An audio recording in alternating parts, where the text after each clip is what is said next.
Hey guys, welcome back to our channel. This is a little story about Samuel's adoption.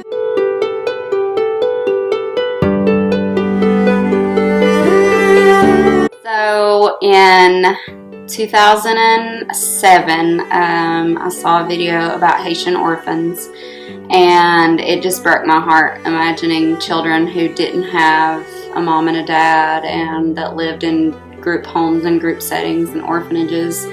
So when David came home from work that day, I told him that I thought that we would adopt one day, that I felt called to adopt and to provide a home for a child that didn't have a home.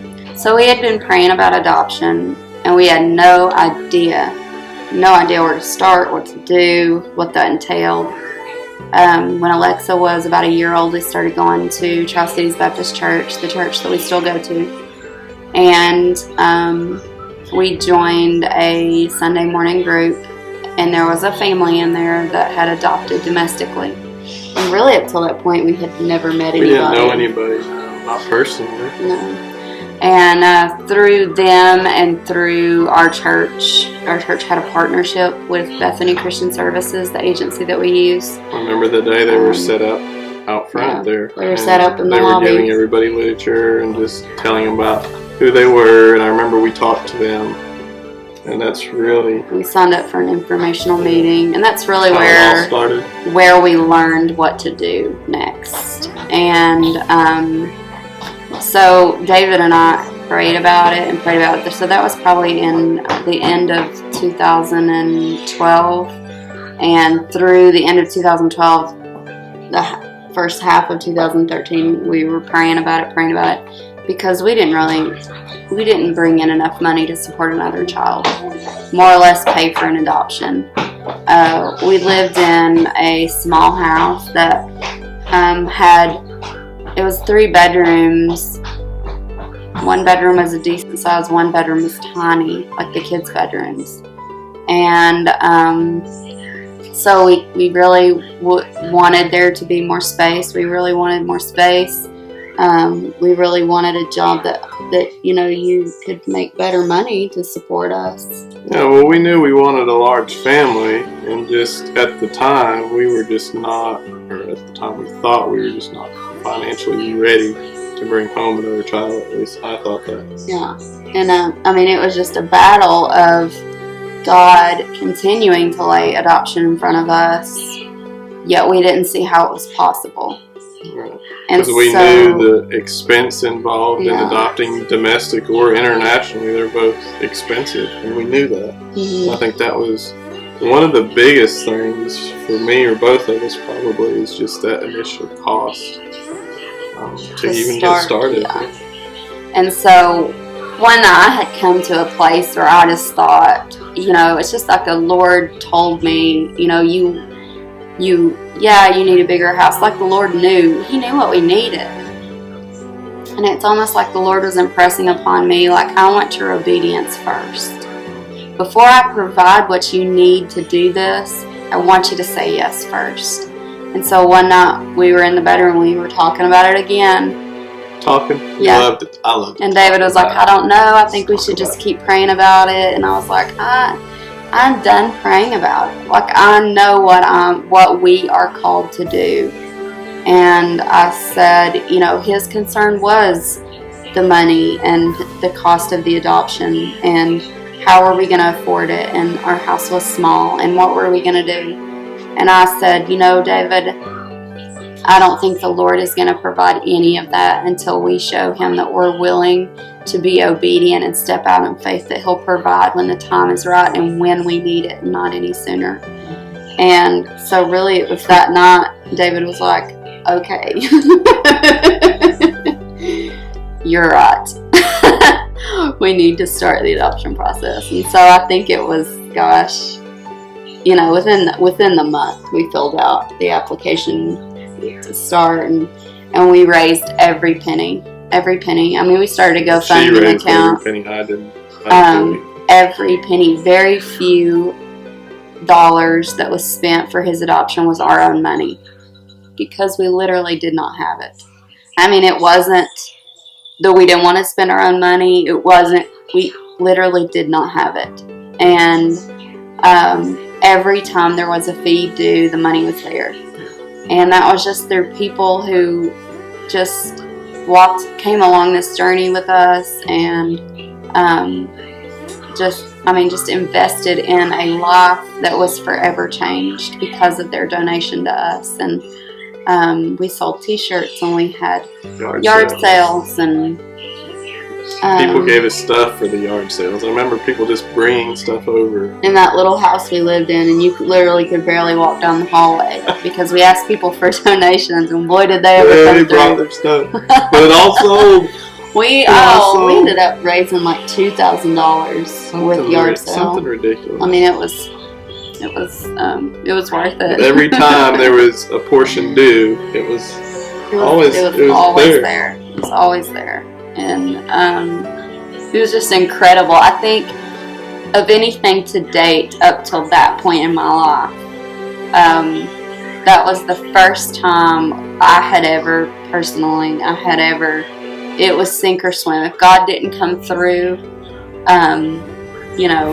we were going to fail big time. We needed God to come through. I mean, he had to make it work, to make it happen, and he did. And he blew me away every step of that process, and how he just provided and orchestrated it all. It seems like every other family that we've met that had been in the same financial crisis or whatnot, have just watched the Lord miraculously provide during that time. We had always felt called to adopt internationally, and we actually at first chose to adopt from Ethiopia.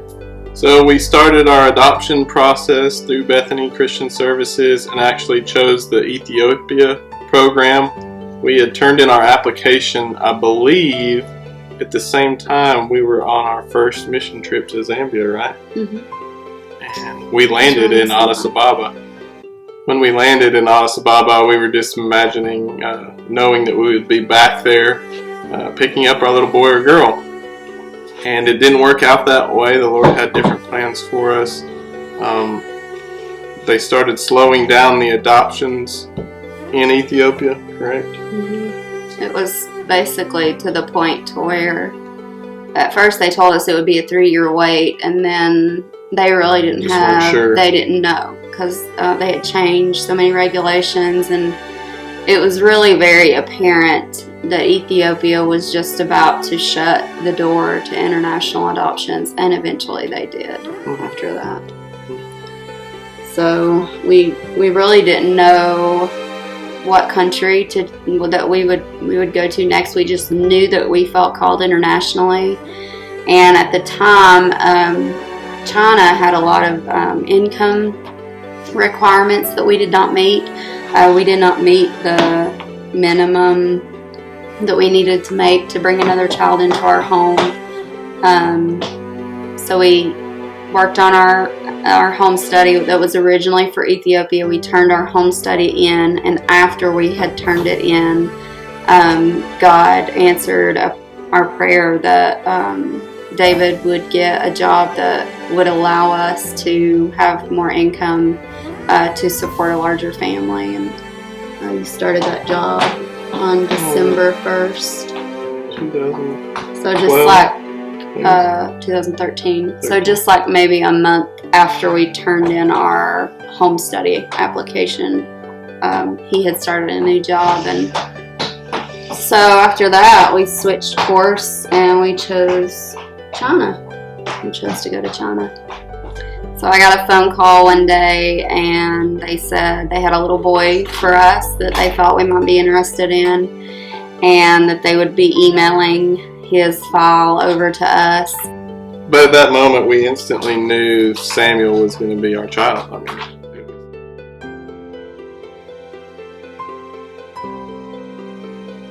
So we immediately drove to his orphanage. And all the families were just really anxious, obviously, because we prayed together as the gate opened.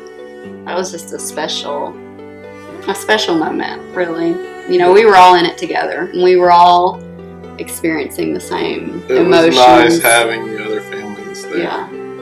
It really was. It's really nice. As we walked through the front doors of the orphanage, and the rest of the families walked through, we're sort of trailing behind, if I remember correctly. And there's Samuel, standing right there.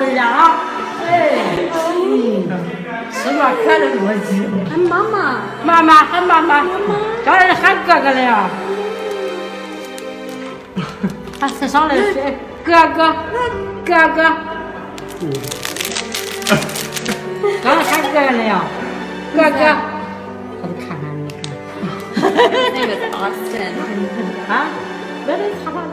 干奶奶的，这个挺好味啊，很好味呢。娃娃，娃娃，啊！你要这孩子咱是想你更想咱孩子好后面，哎。What is that? Throw it. Throw it. 出来喊才出来的，腰真好。你要这孩子咱有福啊，哈，哎，你要这孩子有福啊，他好好的。We did a short tour of the orphanage, and Samuel's orphanage housed approximately 600 children. They took us upstairs and they showed us Samuel's room that he went to for school, for like the little pre-K classes or preschool classes, kind of things that he went to. And we went by the baby room, and it was cribs just bumped up back to back. And I don't even know I don't know how many were in there. I wouldn't even be able to guess. There was a lot. And there was a kid in every bed, and there were 2 nannies. They were all just sort of. Some of them would look at you. A lot of them just wouldn't even really pay you any attention. It's just something that sort of gets burned into your mind and ingrained in your heart because you never see anything. There's a silence. It's not like whining, a bunch of kids in a room whining. It's just quiet. And I mean, we feel fortunate because his orphanage was one of the nicer ones. Yeah. I mean, he was not deprived of food. He knew how to brush his teeth. He was very well cared for. I mean, it was a better orphanage. It was in one of the big cities, and it was clean and nice. But no matter how clean you make an orphanage, no matter how nice you make an orphanage cannot replace a family.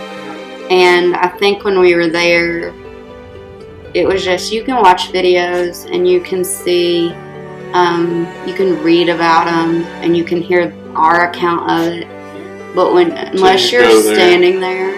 And anybody that's ever been in one like that would be able to say the same thing. It's just something you just don't forget. It's a heaviness that you take with you, and it changes you for the rest of your life. And I think we knew then that we were not done. We could not be done because we had seen too much. And so after the tour, we took him back to the hotel.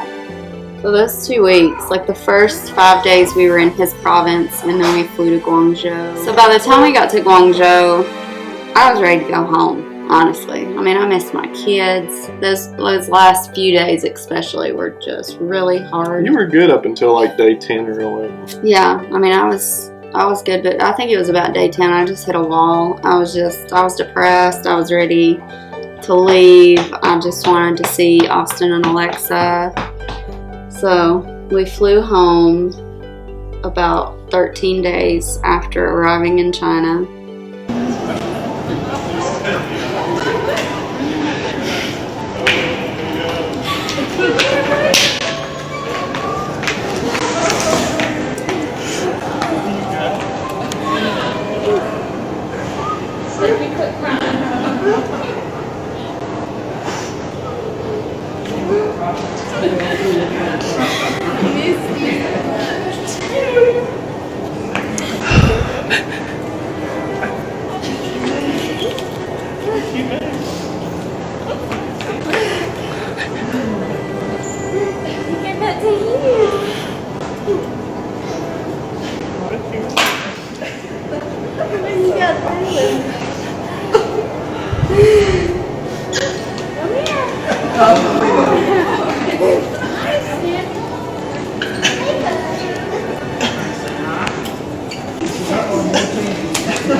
See another bed.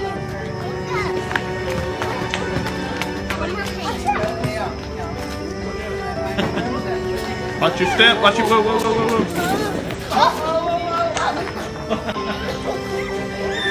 And maybe cover the shoulders. Come on, let's go, let's go.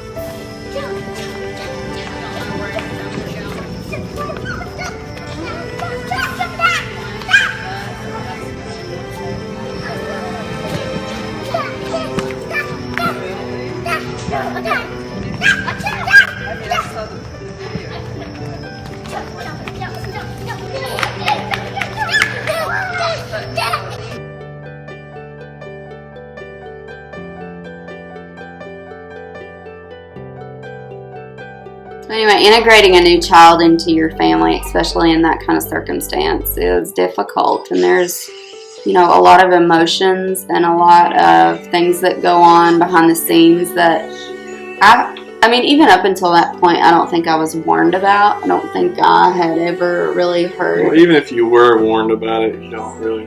You just don't expect it. You expect you've done this process. It's taken this long. You've spent this kind of money. Like, you just expect it to smooth sailing, and it doesn't always work that way.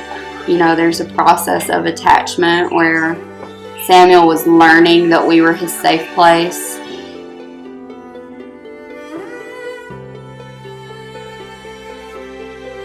He's 7 now, and he's just finished first grade, and just happy-go-lucky.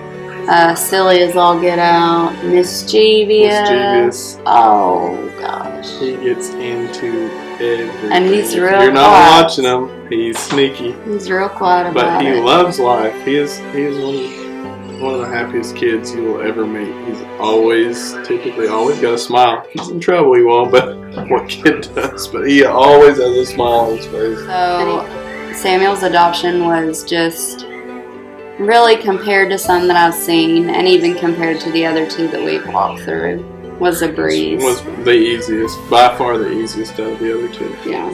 I mean, it really didn't feel like much had changed about our family when he came home. And I remember when he came home, and I would sit and look at him and just cry because I just couldn't believe it. I just couldn't believe that God created this child in his birth mother's womb, and how effortlessly he just came home and just molded into our family and was truly meant to be a Wallace. Mm-hmm. So if you guys that are watching this ever have any questions about fostering or adoption, or how to start or where to start, please shoot us a comment, and we will be glad to respond and help you. Or if you want to get started, she loves to help people with fundraising ideas or anything when it comes to fostering and adopting. It is a passion of ours, and we'd love to help out.